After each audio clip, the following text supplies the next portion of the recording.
Welcome to Sai test series. आइए आज महत्वपूर्ण टॉपिक का विश्लेषण करेंगे, यानी बिहार करंट अफेयर्स को देखते हैं। यानी इसमें जितने भी क्वेश्चन आज सेट किए गए हैं ये काफ़ी इंपॉर्टेंट ये क्वेश्चन है आगामी किसी भी एग्जाम के लिए, चाहे हिस्ट्री से बीपीएससी हो, सीडीपी हो, बिहार एसआई हो, सारे एग्जाम में क्वेश्चन काफ़ी इंपॉर्टेंट होंगे। आइए आज बिहार के 10 करंट अफेयर्स महत्वपूर्ण को रिकॉल करेंगे। सबसे पहला क्वेश्चन से पूछा गया है, मुख्यमंत्री विकसित बिहार के 7 निश्चित कार्यक्रम पार्ट 2 के अंतर्गत निम्न में कौन सम्मिलित है? कौन सम्मिलित है ऐसे समझने का प्रयास कीजिएगा। 7 निश्चित कार्यक्रम पार्ट 1 की घोषणा पहले ही 2015 में किया गया था। 2015 में ही 7 निश्चित कार्यक्रम पार्ट 1 की घोषणा की गई थी। अभी हाल ही में यानी 2021 में देखा जाए, यानी 21 में अभी हाल ही में देखा जाए पार्ट 2 की घोषणा, यानी 7 निश्चित कार्यक्रम पार्ट 2 की घोषणा मुख्यमंत्रियों के द्वारा किया गया है। इसमें 7 ऐसे कार्यक्रम को शामिल किए गए हैं जो बिहार के परिप्रेक्ष्य में देखा जाए एक समृद्ध बिहार बनाने का प्रयास किया गया है। जिसमें पूछा भी गया है यहाँ पे 7 निश्चित कार्यक्रम पार्ट 2 के अंतर्गत निम्नलिखित में कौन कौन सा सम्मिलित है ना, ये चारों जो ऑप्शन दिख रहा है ना, ये चारों का चारों ऑप्शन यानी ए बी सी डी चारों ऑप्शन देखा जाए ये 7 निश्चित कार्यक्रम पार्ट 2 के अंतर्गत आते हैं। इसमें और 3 अलग हैं, पहले इन 4 को रिकॉल कर लिया जाए।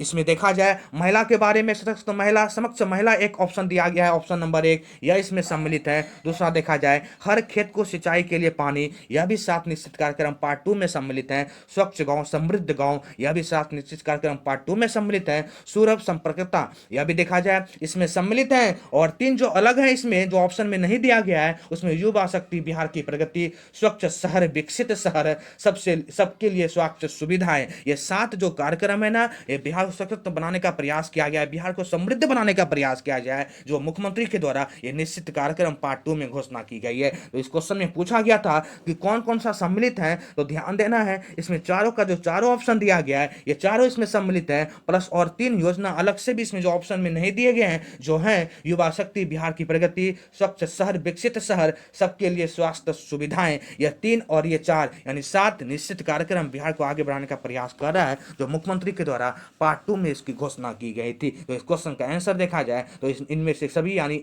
इसमें से सभी ऑप्शन हो जाएंगे, यानी ऑप्शन नंबर ई हो जाएगा। क्वेश्चन नंबर 2 में चलेंगे। पूछा गया है चुनाव आयोग ने रामविलास पासवान की बनाई गई लोक जनशक्ति पार्टी, जिसको आप लोजपा जानते हैं, लोजपा को विभाजित करके कौन कौन सा नाम दे दिया गया है, यानी ऐसे समझिएगा अभी हाल में बिहार उपचुनाव हुआ ना, बिहार में विधानसभा का उपचुनाव हुआ था। इसी उपचुनाव में देखा जाए लोजपा 2 भागों में विभक्त हो गए, यानी लोजपा में टेंशन होने लगी और इन्हें देखते हुए चुनाव आयोग के द्वारा लोजपा को भी खंडित कर दिया गया। यानी लोजपा जो रामविलास पासवान के द्वारा बनाए गए थे ना लोक जनशक्ति पार्टी, इस पार्टी को समाप्त यानी इसे विखंडित करके अलग अलग कर दिए गए। इसमें इनके एक पुत्र को और इनके एक भाई को यह पार्टी दे दिया गया, जिसमें नाम था लोक जनशक्ति पार्टी रामविलास। ये लोक जनशक्ति पार्टी रामविलास चिराग पासवान को दे दिया गया, जिसका चुनाव चिन्ह हेलीकॉप्टर छाप था। और लोक जनशक्ति पार्टी लोकतांत्रिक के पशुपतिनाथ पारस को मिल गए, जिसका चुनाव चिन्ह सिलाई मशीन है। यानी ऐसे समझिएगा लोजपा जिसका चुनाव चिन्ह पहले बंगला छाप था, यह इस बार किसी को नहीं दिया गया, ये यूज करने किसी को बिहार विधानसभा में नहीं दिए गए, चुनाव आयोग के द्वारा इन्हें निलंबित कर दिया गया और 2 पार्टी बना दिए गए। लोजपा को विखंडित कर दिया गया, 2 पार्टियों में विभाजित कर दिया गया। एक पार्टी जो बन गए वो लोक जनशक्ति पार्टी रामविलास, ये हेलीकॉप्टर छाप इन्हें दिया गया,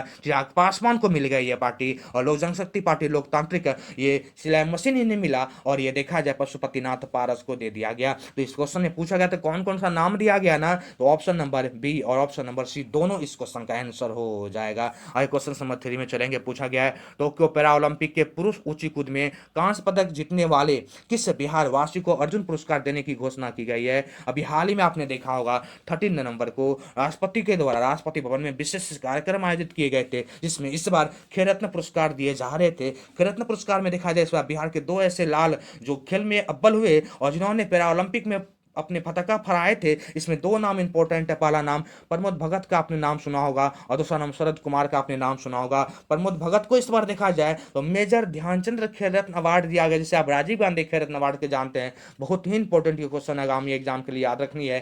प्रमोद भगत को मेजर ध्यानचंद्र खेल रत्न पुरस्कार, इसे राजीव गांधी खेल रत्न पुरस्कार आप कहते हैं, इन्हें दिया गया। ये प्रमोद भगत देखा जाए तो बिहार के हाजीपुर से संबंधित है, इन्हें मेजर ध्यानचंद्र खेल रत्न पुरस्कार दिया गया। क्वेश्चन में पूछा गया अर्जुन पुरस्कार ना ये शरद कुमार को दिए गए। और ये शरद कुमार देखा जाए बिहार के मुजफ्फरपुर से संबंधित है। इन्होंने टोक्यो पैरा ओलंपिक में कांस्य पदक इन्होंने जीता था, जिन्हें अर्जुन पुरस्कार से सम्मानित किया गया। और प्रमोद भगत को देखा जाए तो मेजर ध्यानचंद खेल रत्न अवार्ड यानी राजीव गांधी खेल रत्न अवार्ड से इन्हें सम्मानित किए गए। ये दो नाम बिहार का काफी पॉपुलर हो गया, एक प्रमोद भगत, जो प्रमोद भगत ये हाजीपुर से संबंधित है, और शरद कुमार ये मुजफ्फरपुर से संबंधित है, जिन्हें इस बार 30 नवंबर को राष्ट्रपति के द्वारा खेल पुरस्कार से संबंधित खेल पुरस्कार के लिए सम्मानित किया गया। दोनों नाम याद रखनी है, प्रमोद भगत और शरद कुमार। इस क्वेश्चन का आंसर देखा जाए तो ऑप्शन नंबर बी हो जाएगा। आइए क्वेश्चन नंबर 4 में चलेंगे। पूछा गया है मुख्यमंत्री सात निश्चित योजना की वार्षिक रैंकिंग में किस जिले ने सबसे तेज प्रगति के मामले में बिहार में प्रथम स्थान प्राप्त किया है?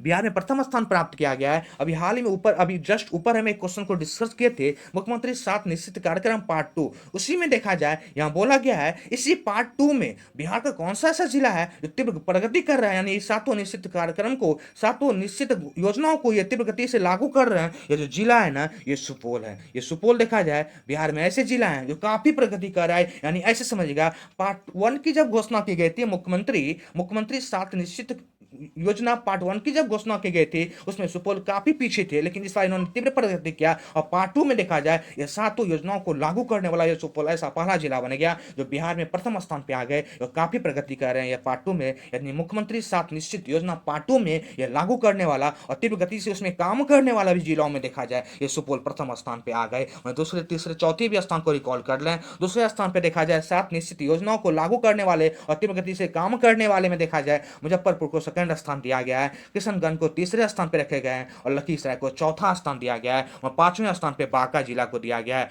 5वें स्थान पे बांका जिला ये सात निश्चित कार्यक्रम योजनाओं को लागू करने और उन्हें सफल बनाने में प्रयास में ये 5वें स्थान पे है। तो यहाँ पे प्रथम स्थान पूछा गया था तो प्रथम स्थान पे देखा जाए तो सुपौल हो जाएगा। आगे क्वेश्चन नंबर आगे चलेंगे, बहुत इंपॉर्टेंट पूछा गया, बोला गया है बाल साहित्य श्री राम कथा मृतम के लिए किस महिला कवित्री को सूर्य सम्मान से सम्मानित करने की घोषणा की गई है? सबसे पहले ऐसे समझिएगा ये बाल साहित्य सम्मान देखा जाना ये यूपी सरकार के द्वारा दिए जाते हैं, यानी उत्तर प्रदेश हिंदी संस्थान, उत्तर प्रदेश हिंदी संस्थान एक ऐसा संस्थान है जिनके द्वारा प्रत्येक साल देखा जाए भिन्न भिन्न क्वालिटी के पुरस्कार दिए जाते हैं, यानी बाल पुरस्कार उन्हें संबंधित होते हैं, इन्हें बाल साहित्य पुरस्कार का नाम दिया गया है। इसी में पूछा गया था कि बाल साहित्य श्री राम कथा मृतम के लिए किस महिला कवित्री को सूर्य सम्मान इन्हें दिया गया है, ये सब घोषणा की गई है। ये जो कवित्री है ना ये डॉक्टर किरण सिंह है, डॉक्टर किरण सिंह, यानी ऑप्शन नंबर क्वेश्चन का सी हो जाएगा। ऑप्शन नंबर सी ऐसे समझिएगा यह उत्तर प्रदेश हिंदी संस्थान के द्वारा प्रत्येक वर्ष ये पुरस्कार दिए जाते हैं। इसमें बाल साहित्य के रूप में देखा जाए भिन्न भिन्न तरह का पुरस्कार दिया जाता है। जैसे यहाँ पे बोला गया था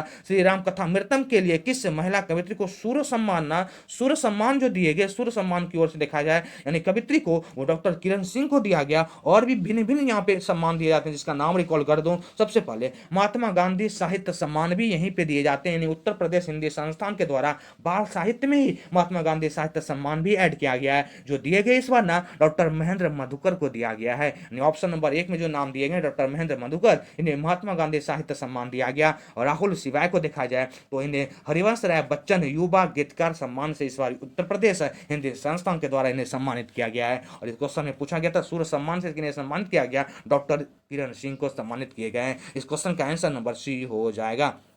क्वेश्चन नंबर 6 पे चलेंगे। पूछा गया है तकनीकी शिक्षा गुणवत्ता सुधार कार्यक्रम जिसको आप संस्थान के बीच में हुई प्रतियोगिता में बिहार के किस इंजीनियरिंग कॉलेज ने देश के 147 संस्थाओं में 12वां स्थान हासिल किया है। 12वां स्थान हासिल किया है। यह जो संस्थान है इंजीनियरिंग कॉलेज ना ये भागलपुर है, ये भागलपुर यानी BC भागलपुर देखा जाए तो तकनीकी शिक्षा गुणवत्ता सुधार कार्यक्रम जिसे आप टेक्यूज कहते हैं, टेक्यू कहते हैं, इसमें देखा जाए यह भागलपुर जो है ये 12वां स्थान हासिल करके ये काफी प्रगति किया है इंजीनियरिंग कॉलेज जिसमें स्थान भागलपुर का आता है और यह 12वां स्थान हासिल किया है बिहार में, काफी इंपॉर्टेंट है। इसमें और एक क्वेश्चन याद रखिएगा आप कि IIT पटना का आपने नाम सुना होगा, यह ऑल इंडिया रैंकिंग में शिक्षा की गुणवत्ता में देखा जाए, शिक्षा संस्था में देखा जाए ऑल इंडिया रैंकिंग में IIT पटना को भारत का 51वां स्थान पे रखा गया है, 51वां स्थान पे रखा गया है। और इस क्वेश्चन में आंसर जो हो जाएगा ना BC भागलपुर हो जाएंगे।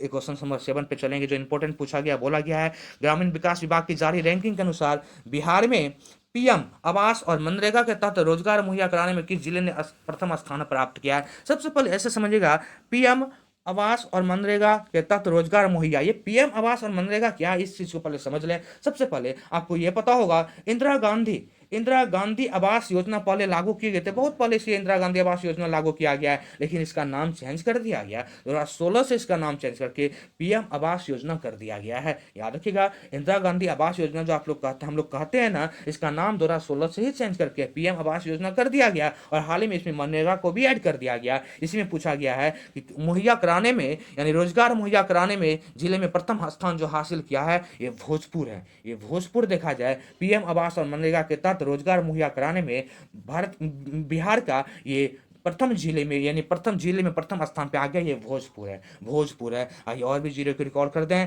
दूसरे स्थान पे देखा जाए इस रोजगार मुहैया कराने में दरभंगा का स्थान आता है। तीसरे स्थान पे खगड़िया का स्थान आता है। और सबसे लास्ट स्थान देखा जाए गोपालगंज का आता है। गोपालगंज देखा जाए पीएम आवास और मनरेगा के तहत रोजगार मुहैया कराने में बिहार के 38वें स्थान पे आ गए। 38वें जिले में सबसे लास्ट स्थान पे यह गोपालगंज आ गया है। तो इस क्वेश्चन का आंसर देखा जाए ऑप्शन नंबर 1 यानी भोजपुर हो जाएगा। और क्वेश्चन नंबर 8 पे चलेंगे। इंपोर्टेंट पूछा गया, बोला गया अभी हाल ही में राष्ट्रपति रामनाथ कोविंद ने बिहार विधानसभा शताब्दी वर्ष स्तंभ, बहुत इंपॉर्टेंट है, बिहार विधानसभा शताब्दी वर्ष स्तंभ का शिलान्यास किस तिथि को किया? ये 21 अक्टूबर 2021 को किए हैं। ऐसे समझने का प्रयास कीजिएगा। बिहार विधानसभा, सबसे पहले बिहार विधानसभा की स्थापना देखा जाना 7 फरवरी 1921 में ही की गई थी। 7 फरवरी 1921 में बिहार विधानसभा की स्थापना की गई थी। इसका शताब्दी वर्ष यदि देखा जाए तो 7 फरवरी 2021 को ही हो गया है, 2021 को ही हो गया है। लेकिन राष्ट्रपति के द्वारा भी हाल ही में 21 अक्टूबर 2021 को बिहार विधान शताब्दी वर्ष स्तंभ का शिलान्यास किया गया। यह तिथि था 21 अक्टूबर 2021। लेकिन इसमें 2 पॉइंट याद रखनी है। बिहार विधानसभा की स्थापना 7 फरवरी 1921 में ही हुई थी और 7 फरवरी 2021 में इसका शताब्दी वर्ष हो गया था। लेकिन अभी हाल ही में बिहार विधान शताब्दी वर्ष स्तंभ का शिलान्यास 21 अक्टूबर 2021 को राष्ट्रपति के द्वारा किए गए थे। तो इस क्वेश्चन का आंसर देखा जाए